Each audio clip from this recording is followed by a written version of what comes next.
आपलं शहर आता स्मार्ट होत आहे। मग तुम्ही कधी स्मार्ट होताय? स्मार्ट न्यूजचे यूट्यूब चॅनल सबस्क्राइब करा, स्मार्ट बना।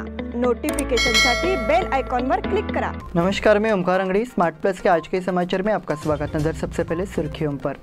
राजनीति की हद हो गई, समन्वय मंत्री का दौरा रद्द किया गया है। कांग्रेस की ओर से अब हाथ से हाथ जोड़ो यात्रा। अधिवेशन के लिए 37 करोड़ रुपए का नियोजित व्यय।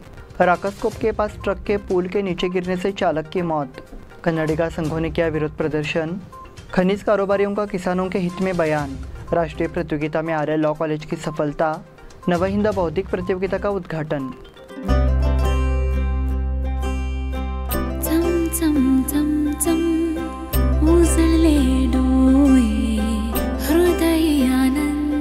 BS Channabasappa and Sons, the textile mall at Tilakwadi, Belagavi.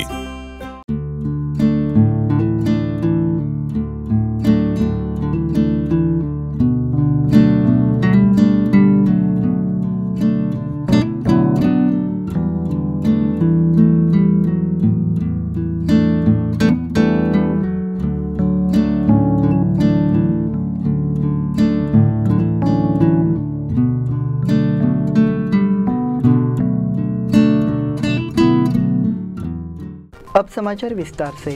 सीमा मुद्दा महाराष्ट्र सरकार द्वारा नियुक्त समन्वय मंत्री चंद्रकांत पाटिल और शंभूराजे देसाई सुबह बेलगाम पहुंचने वाले थे। सीमा प्रश्न विशेषज्ञ समिति के अध्यक्ष माने भी बेलगाम आ रहे थे। हालांकि ये घोषणा की गई है कि उनका दौरा रद्द किया गया है। सीमा समन्वय मंत्री शंभूराजे देसाई इस संबंध में मुख्यमंत्री एकनाथ शिंदे को आगे के आदेश देंगे। उसके बाद फिर से दौरे का कार्यक्रम तय किया जाएगा, इसकी जानकारी दी गई है। यह भी कहा जा रहा है कि मुख्यमंत्री के साथ विशेष बैठक की जाएगी और आगे की दिशा तय की जाएगी।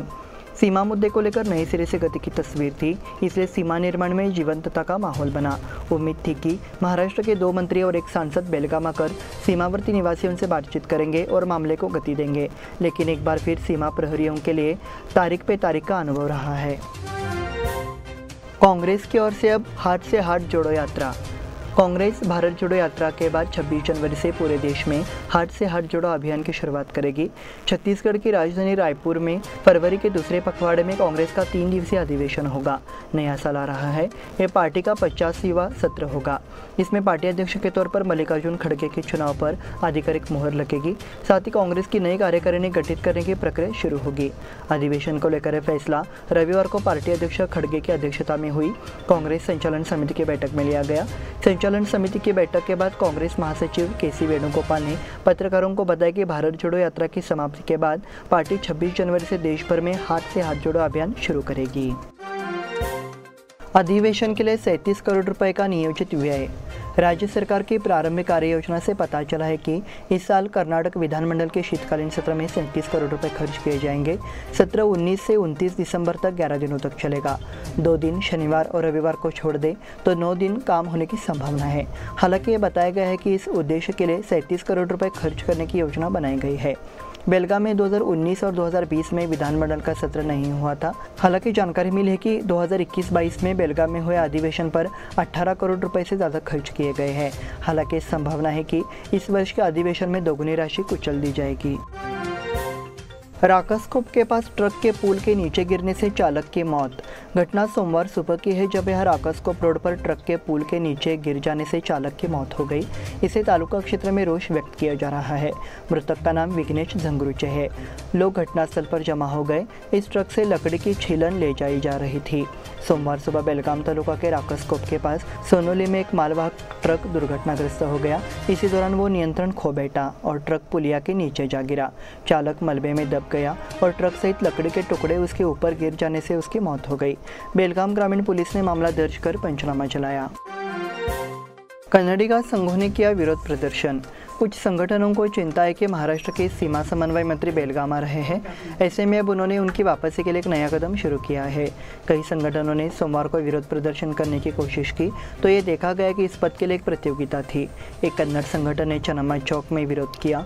महाराष्ट्र सीमा समन्वय मंत्री चंद्रकांत पाटिल और शंभूराजे देसाई 3 दिसंबर को बेलगाम जाने वाले थे, लेकिन उनके दौरे के लिए फिलहाल शहर में मौजूद बेलगाम में हालात और खराब होंगे। कर्नाटक के मुख्य सचिव ने महाराष्ट्र के मुख्य सचिव को एक फैक्स पत्र भेजा था जिसमें सुझाव दिया कि कोई पूरक वातावरण नहीं है, इसलिए संभावना है कि महाराष्ट्र के मंत्री कल मंगलवार को बेलगाम आएंगे। इस पृष्ठभूमि के खिलाफ बेंगलोर से कर्नाटक एकीकरण समिति नामक एक नए संगठन के कार्यकर्ताओं ने चनामा चौक पर धरना दिया और यातायात को रोक दिया।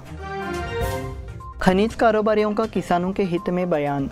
बेलगाम तालुका के कई हिस्सों में किसानों की बंजर जमीन पड़ी है, इसे लेटराइट नामक खनिज निकाला जाता है और इसका व्यवसाय किया जाता है। हालांकि खनिज निकालने की अनुमति लिए जाने को लेकर भूविज्ञान एवं खनिज विभाग के अधिकारियों द्वारा अन्याय किया जा रहा है, जिससे तालुका के किसानों को भारी नुकसान हो रहा है। इस खनिज स्वामी और व्यापारी संघ की ओर से मांग की गई है कि पीड़ित किसानों को न्याय दिया जाए। साथ ही इस संबंध में सोमवार को जिला कलेक्टर को बयान सौंपा गया है। खनिज व्यापारी संघ के अध्यक्ष नितिन महागुट और उपाध्यक्ष प्रशांत कटामले ने पत्रकार वार्ता कर जानकारी दी। बंजर भूमि को उपजाऊ बनाने के लिए मिट्टी से लेटराइट खनिज निकालने की प्रक्रिया सरकार द्वारा अनुमोदित है।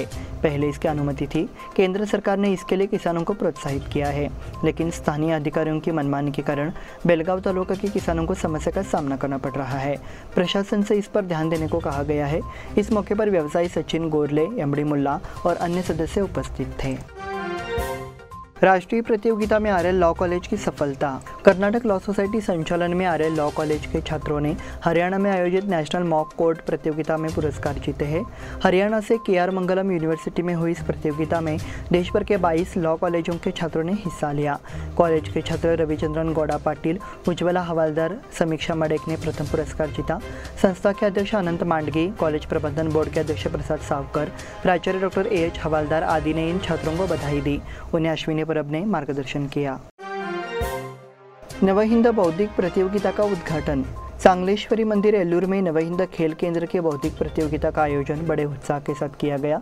उपस्थित अतिथियों ने चांगलेश्वरी देवी का पूजन किया। इस संबंध में ग्राम पंचायत अध्यक्ष सतीश पाटिल ने प्रशंसा करते हुए कहा कि नवहिंद ने अपने कार्यकर्ताओं के अथक प्रयास से इस क्षेत्र में काफी प्रगति की है और 500 लोगों को आजीविका प्रदान करने का सराहनीय कार्य किया है। सचिव अनिल हुंद्रे ने कार्यक्रम का समन्वय किया और बहुउद्देशीय के पूर्वाध्यक्ष दत्ता उगाड़े ने धन्यवाद दिया। इस बुलेटिन में वक्त हो गया छोटे से ब्रेक का। देखते रहे स्मार्ट प्लस।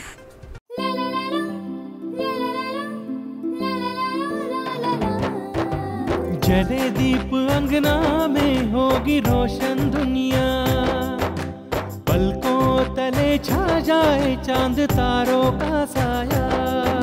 रंगोली में खिले रंग खुशियों की भी तरानी, तन मन झिलमिल जाए हर पल होंगी सुहानी। ये अटूट बंधन खिले हर आशियाना, रंग वस्त्रों का खजाना मन भाए आराधना। रंग वस्त्रों का खजाना मन भाए आराधना। आराधना मारुति गली बेलगाम। मन भाए आराधना। बेलगाम वासियों के पसंद में उतरा उड़ान बार एंड रेस्टोरेंट। सोशल डिस्टेंसिंग का ख्याल रखते हुए हमारा स्टाफ देता है बेहतरीन सर्विस का विश्वास। यहां है पार्टी और फंक्शन के लिए 3 आलीशान हॉल, कारपोरेट डिनर मीटिंग के लिए 3 अलग कक्ष, आईपीएल मैच देखने के लिए 3 बड़े स्क्रीन की विशेष सुविधा। इसके साथ ही साफ सुथरा किचन जहां हमारा वेल क्वालिफाइड स्टाफ देता है क्वालिटी और हाइजीनिक फूड की गारंटी। तो फिर खाने की हो बात तो आना परिवार के साथ। उड़ान बार एंड रेस्टोरेंट, लिंगराज कॉलेज के पास, बेलगावी। फोन 0831 2435 ब्रेक के बाद फिर से आपका स्वागत। बढ़ते हैं अगले समाचार की ओर। हाल ही में PD Bharatesh college of nursing आगामी वर्ष 2022-23 के लिए कॉलेज के नए छात्रों के लिए स्वागत समारोह और स्नातक छात्रों के लिए एक विदाई समारोह आयोजित किया गया। कार्यक्रम की शुरुआत छात्र छात्राओं के स्वागत गीत से हुई। इसके बाद प्राचार्य संगीता मोरेश्वर ने स्वागत भाषण दिया। मुख्य अतिथि का मार्गदर्शन पूर्व महापौर विजय मोरे ने किया। समारोह की अध्यक्षता कॉलेज प्रबंधन बोर्ड के अध्यक्ष ने की। समारोह की अध्यक्षता कॉलेज प्रबंधन बोर्ड के अध्यक्ष सावित्री दोड्डन्ना ने की। उन्होंने विद्यार्थियों को मार्गदर्शन किया। कॉलेज के उपप्राचार्य प्रोफेसर महेश रबिनाल ने धन्यवाद ज्ञापित किया। मराठा आरक्षण के लिए अकोल के जागरूकता सभा में मार्गदर्शन। कर्नाटक मराठा क्षत्रिय महासंघ की ओर से शीतकालीन सत्र के दौरान मराठा आरक्षण के मुद्दे पर चलो सुवर्ण सौध को बुलाया गया है। 20 दिसंबर को सुबह 10 बजे बेलगाम के सुवर्ण विधान सौध के सामने कर्नाटक राज्य के मराठा समुदाय के सदस्य हजारों की संख्या में मौजूद रहेंगे। चलो सुवर्ण सौध अभियान के अवसर पर अकोल गांव में जागरूकता सभा का आयोजन किया गया। इस बैठक की अध्यक्षता निवृत्ति वारके और पूर्व विधायक काका साहेब पाटिल, संघ के राज्य अध्यक्ष श्याम सुंदर गायकवाड़, उपाध्यक्ष और पूर्व विधायक मनोहर कडोलकर, उपाध्यक्ष भाऊसाहेब जाधव, उपाध्यक्ष एवं जिला पंचायत सदस्य सुमित्रा उगले, युवा नेता राजेश कदम, उद्यमी रोहन सालवे, प्रदीप जाधव, धनाजी चव्हाण, बेंगलोर अध्यक्ष शिवशंकर महादिक सहित अन्य गणमान्य व्यक्ति उपस्थित थे। माचीगढ़ मराठी साहित्य सम्मेलन 1 जनवरी को होगा। श्री सुब्रमण्यम साहित्य अकादमी माचीगढ़ का इस वर्ष का 26वां मराठी साहित्य सम्मेलन 1 जनवरी को भरने का फैसला अकादमी के बैठक में आयोजित किया गया। बैठक की अध्यक्षता में अकादमी के अध्यक्ष बाबूराव पाटिल थे। सचिव MP गिरी ने रिपोर्ट पेश किया। बैठक की जानकारी कार्यकारी अध्यक्ष संजय वाटुपकर ने दी। वर्तमान कार्यकर्ताओं के बीच संगठित और नियोजित बैठकें प्रोजेक्ट को लेकर चर्चा हुई। माचीगढ़ का ये मिलन हर साल दिसंबर के आखिरी रविवार को आयोजित किया जाता है, ऐसा अध्यक्ष बाबूराव पाटिल ने कहा। सम्मेलन 4 सत्रों में होगा और उद्घाटन, अध्यक्षीय भाषण, संगोष्ठी, कविता पाठ और मनोरंजन कार्यक्रम होगा। बैठक के मौके पर जाने माने साहित्यकारों और कलाकारों को आमंत्रित किया जाएगा। किसानों की जमीन पर अतिक्रमण नहीं करने का स्पष्टीकरण। हिरेबागेवाड़ी में रानी चन्नम्मा विश्वविद्यालय के लिए मल्लापा डोंगर में जमीन का अधिग्रहण कर लिया गया है। इसके अतिरिक्त किसानों के 1 इंच जमीन पर कब्जा नहीं आया है, ऐसा स्पष्टीकरण विश्वविद्यालय के कुलपति M रामचंद्र गौड़ा ने किया है। किसानों ने विश्वविद्यालय पर किसानों की भूमि पर कब्जा करने का आरोप लगाते हुए विश्वविद्यालय के अधिकारियों की मनमानी और विकास कार्यों पर आपत्ति जताई। इस पृष्ठभूमि में विश्वविद्यालय द्वारा एक स्पष्टीकरण दिया गया है। BK कंगराली मराठी स्कूल में स्लैब भरने का कार्यक्रम संपन्न। BK कंगराली गांव में मराठी स्कूल भवन की दूसरी मंजिल का स्लैब भरने का कार्यक्रम पूरा हो चुका है। गांव के कई समाजसेवियों के सहयोग से ये भवन जल्दी पूरा हो जाएगा। अध्यक्ष शंकर कोनेरी ने सभी का स्वागत किया। राजू पटेल ने अतिथियों का परिचय कराया। तत्पश्चात सरस्वती फोटो पूजन, ग्राम पंचायत अध्यक्ष पूनम पाटिल, भरत पाटिल और विनोद नांगरे ने शिव प्रतिमा पूजन, रमा पाटिल और शशिकांत अष्टेकर ने दीप प्रज्वलन किया। ये स्लैब 1996-97 के छात्रों द्वारा रखे गए, जिन्होंने भवन निर्माण में भारी योगदान दिया था। एंजल फाउंडेशन द्वारा आयोजित बाइक रैली संपन्न। एंजल फाउंडेशन की ओर से महिलाओं के लिए बाइक रैली प्रतियोगिता का आयोजन किया गया। इस बार 200 से अधिक महिलाएं पारंपरिक परिधान पहनकर इस प्रतियोगिता में भाग लिया। इस बाइक रैली में गौरी लटका ने प्रथम स्थान प्राप्त किया। अलीशा पटेल दूसरे और तीसरे स्थान पर गीता जिया जोड़ जीती और अन्य विजेताओं को एंजल फाउंडेशन की ओर से प्रशस्ति पत्र, सम्मान एवं नकद राशि से सम्मानित किया गया। पुरस्कार वितरण समारोह में मंच पर एंजल फाउंडेशन की संस्थापक मीनाताई बेनके, अध्यक्ष मोलिष्का पवार, रूपांजलि भोसले उपस्थित थे। भूतपूर्व सैनिक संघ की जिला शाखा का उद्घाटन। All Karnataka ex serviceman association के बेलगाम जिला शाखा का उद्घाटन रविवार को कुमार गंधर्व रंग मंदिर में हुआ। अध्यक्षता जिलाध्यक्ष बसप्पा तलवार ने की। KPCC के कार्यकारी अध्यक्ष विधायक सतीश जारकीहोली, विधायक लक्ष्मी हेब्बालकर और संघ के पदाधिकारी मंच पर थे। कार्यक्रम के लिए विधान परिषद सदस्य प्रकाश हुक्केरी, चनारा झाट्टीहोली, पूर्व सैनिक संघ के प्रदेश शाखा अध्यक्ष डॉक्टर शिवन्ना, NK मानद, नागप्पा कलसन्नावर, विरूपाक्ष तिलंगजी और अन्य उपस्थित थे। इसी के साथ स्मार्ट प्लस के आज के समाचार समाप्त हुए। धन्यवाद।